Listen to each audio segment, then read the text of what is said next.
The sun came out today, which is nice. And what did I read today? How about this first one? Apparently there was a protest in terms of, I guess, things like military drones of sort. This one says, protesters rally against the use of high-tech protector drones stationed at RAF Waddington. Apparently this is armed with things like missiles, according to this anyways. It says, protesters gathered outside of Lincolnshire RAF base to stand against the use of new high-tech armored drone. Activists from the campaign group Drone Wars stood outside of RAF Waddington on Monday, November 13th, clutching placards that condemn drone killing. The new protector drone, with its 79-foot wingspan and arsenal of missiles and laser-guided bombs, recently arrived at the station and will undergo a series of trials before it is deployed on missions around the globe. While they can be used to assist the Coast Guard, they are often used against enemy combatants in foreign countries, a practice the activists said was deeply concerning. While many praised drones for removing the risk to British troops, Group Director Chris Cole said drones transfer the risk from soldiers to civilians. He said the machines becoming more autonomous, capable of taking off and landing via AI, would remove the element of humanity. So that's kind of interesting. It's kind of like that fear where people use it as a joke, but I wouldn't doubt it's kind of real in some ways, where they say Skynet is coming and all that. It says he also expressed concerns about the name, quote, protector, saying it was a fluffy name to mask its more lethal nature. Closer to home, he wanted to challenge the use of drones in UK airspace, saying, quote, this is the first time we'll see these large systems being regularly used within the UK. We know they crash. We track the crashes. It's particularly concerning to do it, and a lot of local people have suggested it should be tested in a less populous place. Kind of interesting in that sense, where if that's true anyways for the military drone, again, it's one of those things where when an official uses it, it's okay, but a regular person, for example, they're fear-mongered and stuff from using it just for capturing, for example, videos and all that. But what would you think in this case? Would you agree on that side saying ban them all per se because you're afraid they will be used in a bad way autonomously in the future? Or would you say, like everything else, it's a tool and you have to find like the balance?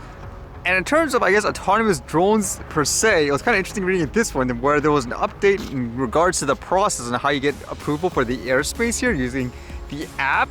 And it says here, we are making changes to NAV Drone which will enable more automatic approvals for requests in the CYHC, the Vancouver Harbor Control Zone. As of Tuesday, November 14th, NAV Drone user will notice the CYHC area is represented using polygon structures rather than the previous rectangular grid system. You can now continue to submit your request as you would usually do, no charge. I guess that's good, but it makes me wonder if they're doing it because they're getting way too many requests that are so, let's just say, straightforward, but because of the way it is, they're like, okay, we have to change this, just lessen the workload. It's kind of like what you said before too, was kind of funny in the beginning, where because I fly so much, you have to get these requests. It's so silly. Hey, I'm just flying, for example, up and down here. It's below a building and all that. There's no way you're gonna fly here. You still need to go through all this process. So it makes me wonder if that is the main reason for this. Too much requests. It just shows you there was some oversight, or a lot of oversight anyways, when they come up with these regulations, huh?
Alright, see you guys later.